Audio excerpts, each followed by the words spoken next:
Halo dokter sekalian, berjumpa lagi dengan saya, Dr. Yosef Dwi Cahyadi Salan.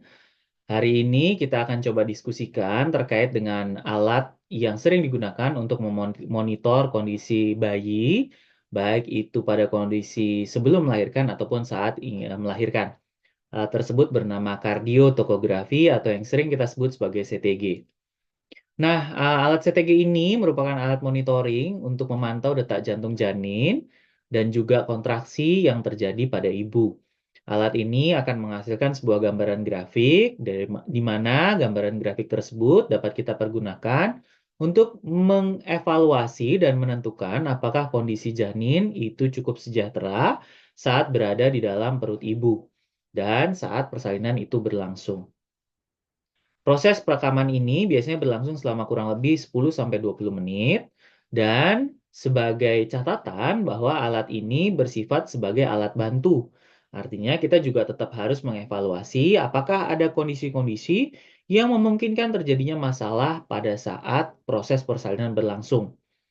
Nah, apa yang dimaksud dengan CTG itu memang dari hasilnya akan kita dapatkan beberapa jenis macam dari pembacaan dari CTG atau NST, non-stress test. Yang pertama adalah non-stress test yang reaktif. Itu kita dapatkan apabila minimal terdapat 2 kali akselerasi dalam 20 menit pemeriksaan dan dapat digunakan dengan rangsang vibroakustik 1-2 detik jika ada kecurigaan bayi sedang tidur. Nah, bagaimana dengan NST yang abnormal? Itu apabila kondisi bayi dengan tidak selalu bahaya, tetapi dapat terjadi pada kondisi yang tidur dan pasca pemberian medikamentosa seperti magnesium sulfat. Syaratnya adalah ketika kita dapatkan variabilitas kurang dari 5, tidak terdapat akselerasi, dan didapatkan late deselerasi. Dilakukan setiap 7 hari pada kasus dengan resiko tinggi, khususnya pada postpartum, autoimun, dan juga gestasional diabetes mellitus. Yang pertama kita coba diskusikan terkait dengan monitoring intrapartum, khususnya dengan baseline. Baseline itu adalah garis dasar dari gelombang atau detak jantung janin yang terekam pada catatan grafik hasil perekaman CTG. Rata-rata memang ada batas normalnya yaitu antara 110 sampai 160 kali per menit, di mana kita bilang atau kita sebut sebagai takikardi apabila di atas 160 kali per menit dan bradikardia apabila kurang dari 110 kali per menit. Sedangkan untuk variabilitas sendiri adalah amplitudo atau naik turunnya dari baseline. Dikatakan normal apabila 6-25 detak per menit, dan kita katakan minimal itu apabila kurang dari 5 detak per menit, dan kita katakan berlebihan apabila lebih dari 25 detak per menit. Sedangkan untuk akselerasi sendiri itu merupakan gambaran dari abrupt. Abrupt itu artinya tiba-tiba terjadi. Adanya gelombang yang naik tajam dengan onset sampai dengan puncaknya itu kurang dari 30 detik pada saat perekaman CTG berlangsung. Nah, pada usia 32 minggu, akselerasi puncaknya pada 15 bit per menit. Sedangkan kalau usia di bawah dari 32 minggu, akselerasi dikatakan apabila puncaknya di atas 10 bits per menit. Dikatakan prolong akselerasi atau akselerasi yang memanjang apabila lebih dari 2 menit namun kurang dari 10 menit. Dikatakan akselerasi lebih dari 10 menit itu merupakan perubahan dari baseline. Bagaimana dengan deselerasi dini? Early deselerasi atau deselerasi dini merupakan gambaran visual adanya secara simetris penurunan dari detak jantung janin beriringan dengan kejadian kontraksi. Dikatakan dari onset sampai dengan puncak penurunan dari detak jantung itu dalam waktu kurang dari 30 detik. Bisa lebih, yang mana jika dikatakan lebih dari 2 menit, hati-hati jangan-jangan itu merupakan prolong deselerasi. Nah, ini yang kita sebut sebagai deselerasi lambat, yaitu adanya gambaran penurunan dari detak jantung janin yang terjadi setelah kontraksi selesai.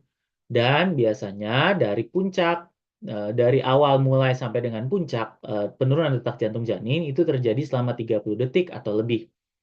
Dan kita dapatkan penurunan dari detak jantung ini dihitung sejak dari awal hingga penurunan dari deselerasi. Dan deselerasi ini bisa terjadi delay, artinya setelah kontraksi selesai baru late deselerasi itu muncul. Dan seringkali ini berhubungan sekali dengan kejadian insufisiensi dari plasenta atau gangguan aliran siklus darah di uteroplasenta. Bagaimana dengan deselerasi variabel? Deselerasi variabel merupakan penurunan yang mendadak dari detak jantung janin dengan puncak dari awal hingga penurunan itu sekitar berlangsung selama 30 detik. Dikatakan jika dalam 15 menit, 15 detik, 15 beats, maka kita bisa mengatakan itu sebagai variabel deselerasi. Biasanya berkaitan erat dengan adanya kompresi pada tali pusat. Nah, sedangkan prolong deselerasi atau deselerasi memanjang dan juga pola sinusoidal adalah gambaran dari penurunan detak jantung janin yang berada di bawah baseline dan biasanya terjadi lebih dari 15 detak jantung per menit atau lebih selama kurang dari 2 menit. Jika lebih dari 10 menit, maka itu merupakan perubahan dari baseline. Sedangkan sinusoidal pattern atau pola sinusoidal ini adalah yang berbahaya, biasanya menandakan asidosis yang berat. Gambarannya relatif sama, amplitudenya tidak berubah, berlangsung selama 3 sampai 5 menit dan bertahan selama 20 menit atau lebih. Ini biasanya terjadi pada kondisi-kondisi asidosis pada janin yang berpotensi menyebabkan kematian pada janin. Berikut interpretasi dari kardiotokografi, ada macam-macam tergantung dengan daerah yang dipergunakan. Paling sering memang kita menggunakan secara kategori, yaitu deselerasi.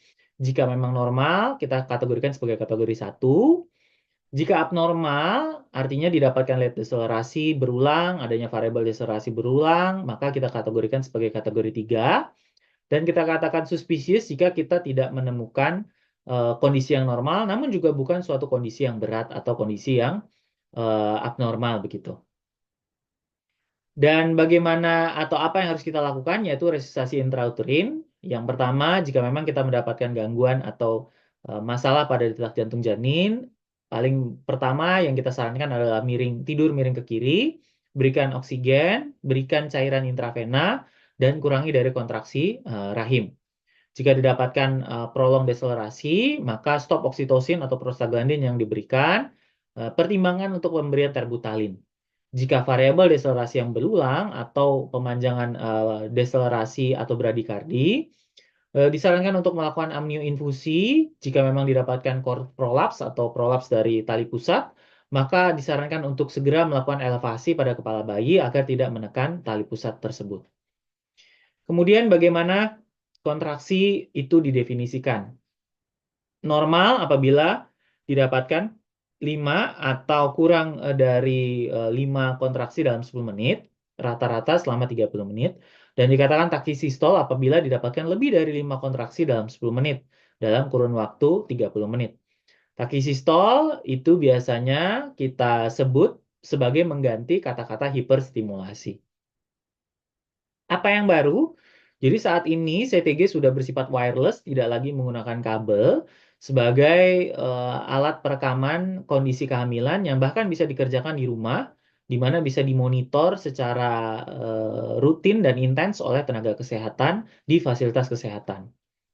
Kemudian ada juga CTG Net yang dia berbasis artificial intelligence, di mana membantu dalam memberikan keputusan klinis, mendiagnosis apakah kondisi bayi sejahtera atau tidak di dalam rahim ibu.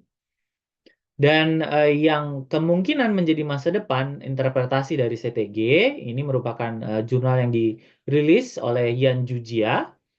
Jurnal ini mengatakan bahwa hanya ada 3 kondisi yang akan tercatat pada CTG mungkin di masa depan. Yang pertama adalah gradually evolving hypoxia, jika tidak tertolong menjadi subakut hipoksia, dan jika tidak tertolong lagi menjadi akut hipoksia. Kemudian untuk mengevaluasi dari manajemen prolong deselerasi pada akut hipoksia, itu pada menit pertama saat terjadi penurunan dari baseline dari detak jantung janin dan itu bertahan, maka saat itu sebaiknya kita mencari kira-kira penyebabnya apa dan jika memang bisa kita hilangkan, sesegera mungkin dihilangkan. Jika setelah 3 menit masih kita dapatkan kondisi yang serupa, bahkan sampai dengan 9 menit, maka harus segera dilakukan terminasi untuk persalinan tersebut. Jangan dibiarkan dan jangan ditunggu lebih lama lagi karena beresiko untuk menyebabkan kematian janin intrauterin atau stillbirth pada saat dia persalinan. Nah, ada mnemonik yang biasa kita atau yang bisa kita ingat untuk mengevaluasi bagaimana kondisi janin, yaitu ABCDE, di mana A itu loss of acceleration, B adalah baseline heart rate increase, C ada compensated stress response, dan D terjadi dekompensasi, dan E end stage artinya step ladder pattern to death. Jadi bayi sudah mau mendekati ajalnya jika memang tidak segera kita lakukan intervensi. Dan sebagai tambahan, saat ini sudah dievaluasi lebih lanjut, didapatkan 6P sebagai prediktor kejadian permasalahan dalam persalinan.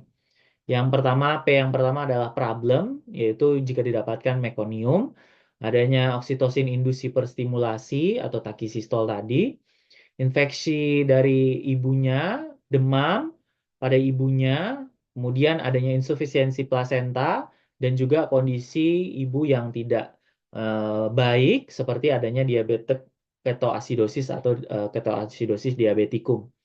Kemudian paritasnya, tenaga ibu, progres daripada persalinannya, bayinya sendiri atau passenger, serta predicted time of birth. Jadi saat ini sudah tidak dipergunakan 3P lagi, Power Passenger Passage, tapi sudah lebih advance lagi menjadi 6P. Baik, mungkin itu yang bisa saya sampaikan terkait dengan CTG dan juga proses update atau apa yang baru dari CTG. Semoga berkenan, salah hilap saya minta maaf. Salam hormat, salam hangat, salam sehat. Sampai jumpa di video selanjutnya.